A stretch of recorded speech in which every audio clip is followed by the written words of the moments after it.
மத்தேயு 6ஆம் அதிகாரம் 6வது வசனம். நீயோ ஜெபம் பண்ணும்போது உன் அறை வீட்டுக்குள் பிரவேசித்து உன் கதவை பூட்டி அந்தரங்கத்தில் இருக்கிற உன் பிதாவை நோக்கி ஜெபம் பண்ணு. அப்பொழுது அந்தரங்கத்தில் பார்க்கிற உன் பிதா வெளியரங்கமாய் உனக்கு பலனளிப்பார். ஜெபத்துக்கு வரும்போது முதல்ல தேவன் நம்முடைய அந்தரங்கத்தை பார்க்கிறார்.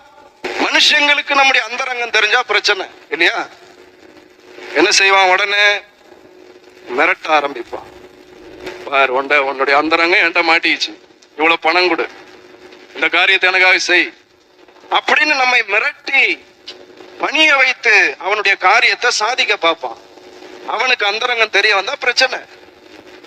ஆனா வேதம் சொல்லுகிறது, ஜெபிக்க வரும்போது தேவன் நம்முடைய அந்தரங்கத்தை பார்க்கிறார். ஏன் பார்க்கிறார்? பகிரங்கப்படுத்துவதற்காக அல்ல, நம்ம அசிங்கப்படுத்துறதுக்காக அல்ல, அந்த அந்தரங்கத்தை சரிப்படுத்துவதற்காக, நம்முடைய அந்தரங்கத்தை சரிப்படுத்துவதற்காகத்தான் அதை பார்க்கிறார். நான் நேற்றை கூட மீட்டிங்ல பேசினேன். அநேகர் ஏன் கர்த்தரிடத்துல வர்றதில்ல? ஒளியானது உலகத்திலே வந்திருந்தும் மனிதன் ஒளியை பார்க்கிலும் எதை விரும்புறானா? இருளை விரும்புகிறான்.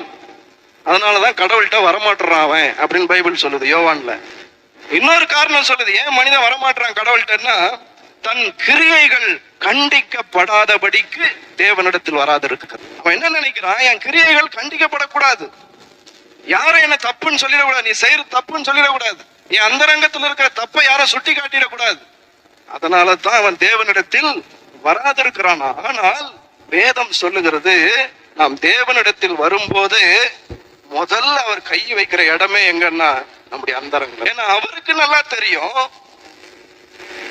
நம்முடைய அந்தரங்கத்தை சரிப்படுத்திட்டா நம்முடைய வாழ்க்கையே நல்லா ஆயிடும். அல்லேலூயா, பிரைஸ் தி லார்ட். நம்முடைய அந்தரங்கமான வாழ்க்கையில இருக்கிற அசிங்கங்களை மாற்றிவிட்டால் நம்முடைய வாழ்க்கை ஆசீர்வாதமா இருக்கும் என்று தேவனுக்கு தெரியும்.